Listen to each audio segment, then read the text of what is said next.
السلام علیکم ورحمۃ اللہ وبرکاتہ۔ بسم اللہ الرحمن الرحیم۔ اللہم لک الحمد یا اللہ والصلاة والسلام علیک یا رسول اللہ صلی اللہ تعالی علیہ وسلم۔ ناظرین محترم، وضو کرنے کے بعد اعضائے وضو کو پوچھنا کیسا ہے؟ کیا وضو کے اعضاء کو پوچھ لینا چاہیے کسی رومال یا تولیے سے یا نہیں پوچھنا چاہیے؟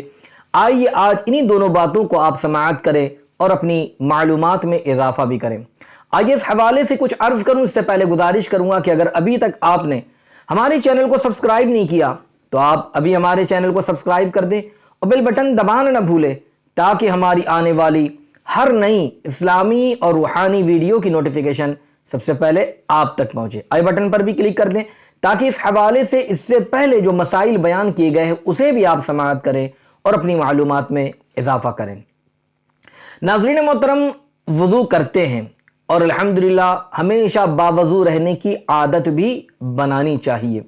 اب جب بھی وضو کریں تو وضو کرنے کے بعد ایک سوال یہ اٹھتا ہے کہ کیا اعضائے وضو کو، جیسے منہ دھو لیا ہے، ہاتھ دھویا ہوا ہے، تو کیا اسے کسی رومال یا تولیے سے پوچھنا چاہیے یا نہیں پوچھنا چاہیے؟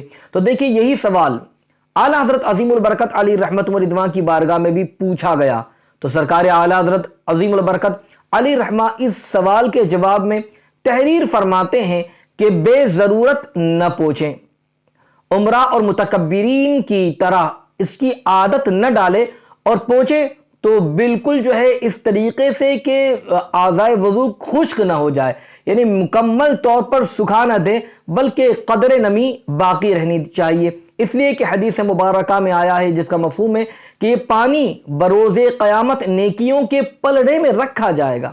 سبحان اللہ۔ تو آپ اس سے اندازہ لگائیے کہ جو وضو کرنے میں جو پانی کی جو نمی رہ جاتی ہے، یا وضو کرنے کے بعد جو اعضائے وضو پر جو پانی کے قطرات تھوڑے رہ جاتے ہیں، یہ نیکیوں کے پلے میں رکھا جائے گا۔ تو اس لیے اگر ہو سکے تو نہ پوچھے، اور اگر ضرورت ہے تو تھوڑا بہت پوچھ لے، مگر بالکل بھی اعضائے وضو کو خشک نہیں کر لینا چاہیے۔ اس چیز کا خاص طور سے خیال رکھے۔ اللہ تعالیٰ ہم تمام کو عمل کی توفیق عطا فرمائے، آمین۔ السلام علیکم ورحمۃ اللہ وبرکاتہ۔